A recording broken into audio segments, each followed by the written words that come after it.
ایک عرصہ پہلے ایک بچے نے چوری کی اور اب وہ بالغ ہو چکا، اب اس کے اوپر کیا حکم ہوگا؟ ارشاد فرما دیجیے، جزاک اللہ خیر۔ آمین۔ جی جی، نابالغ کے اوپر بھی جو حقوق مالیہ ہوتے ہیں وہ لازم ہوتے ہیں۔ ایسا نہیں ہے کہ نابالغ اس حوالے سے اس کو کھلی چھوٹ ہو، جو چاہے کرتا پھرے۔ اگر اس نے کسی کا نقصان کر دیا یا اس نے چوری ہی کی ہے تو اس کا جو بدل ہوگا وہ اس پر لازم ہوگا۔ اب جیسے وہ بالغ ہو گیا ہے اور اسے یاد ہے کہ اس نے کس کی چوری کی تھی، تو اسے ڈھونڈے اور اس کو ڈھونڈ کر جتنی رقم تھی وہ اس تک پہنچائے اور اس سے معافی بھی مانگے۔ اور اگر اسے معلوم ہی نہیں ہے کہ وہ کون ہے، یا اسے معلوم ہے کہ وہ کون ہے لیکن وہ مل ہی نہیں رہا، نہ اس کے وارثوں کا پتہ چل رہا ہے، تو اب اس کی طرف سے جتنی رقم بنتی ہے وہ صدقہ کر دے اور اس کے لیے استغفار کرے، اور اللہ پاک کی بارگاہ میں اس بات کی امید رکھے کہ قیامت کے دن اللہ پاک ان کا آپس میں جو معاملہ ہے اس کو صلح کی صورت میں نپٹا دے گا اور دونوں کی اللہ تبارک و تعالیٰ صلح کروا دے گا۔ یہ نیت رکھے اور دعا اس کے لیے کرتا رہے۔ ہاں بالفرض وہ بندہ ملا نہیں اور اس نے صدقہ کر دیا، کچھ عرصے کے بعد وہ بندہ مل جاتا ہے، تو اب ایسا نہیں کہ وہ صدقہ اس کے لیے کافی ہو جائے گا، بلکہ اب اگر وہ شخص کہتا ہے کہ مجھے میری رقم واپس کرو تو واپس کرنا ہوگی، اور آپ نے اس کو بتانا ہوگا کہ اس طرح کا معاملہ ہوا تھا اور پھر میں نے آپ کی طرف سے صدقہ کر دیا تھا۔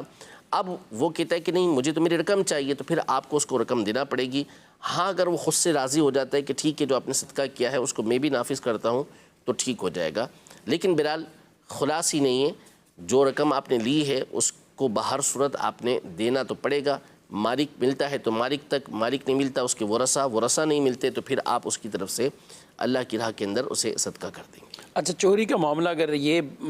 مالک بھی ہے، سب کچھ ہے، لوٹانے کا ذہن بھی ہے، تو بعض پھر لوگ اس پہ پوچھتے ہیں کہ کیا بتانا بھی پڑے گا، ان سے معافی بھی مانگنی پڑے گی؟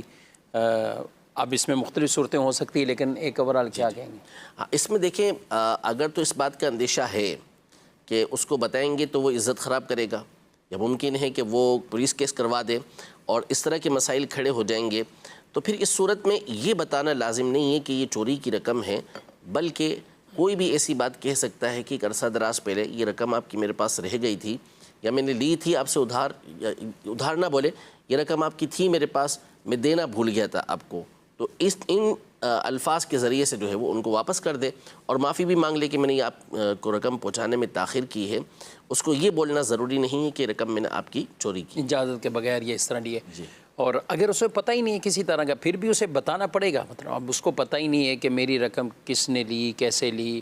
اور یہ کسی طرح اس کی ملکیت میں دینے پر قدرت رکھتا ہے کہ یہ اس کی ملکیت میں، اس کو آج کل جیسے اکاؤنٹس میں ڈال دی، یا کسی اور طرح بھی رقم پہنچ گئی اس کے اکاؤنٹ میں، اور کیا پھر بھی اسے بتانا ہی پڑے گا؟ دیکھیے بتانا یوں تو لازم نہیں ہے کہ اسے بتانا ہی ہو، لیکن بعض اوقات ہوتا ہے کہ سامنے والا بولے گا میں کیوں لوں تم سے رقم، صحیح، یہ اتنی بڑی رقم ہے یا جتنی بھی رقم ہے وہ منع کر رہا ہے کہ میں کیوں لوں رقم، کوئی وجہ تو ہونا، تو اب بندہ مجبور ہو جائے گا۔ صحیح، اور بغیر اطلاع کے ویسے اکاؤنٹ میں بھیجیں تو ہو سکتا ہے کہ وہ آگے صدقہ کر دے، وہ یہ کہے گا کہ یہ رقم تو میری ہے ہی نہیں، ایسے ہی آ گئی ہیں، تو یوں مسائل کھڑے ہو سکتے ہیں، تو اس صورت میں جو ہے وہ اسے بتانا پڑے گا۔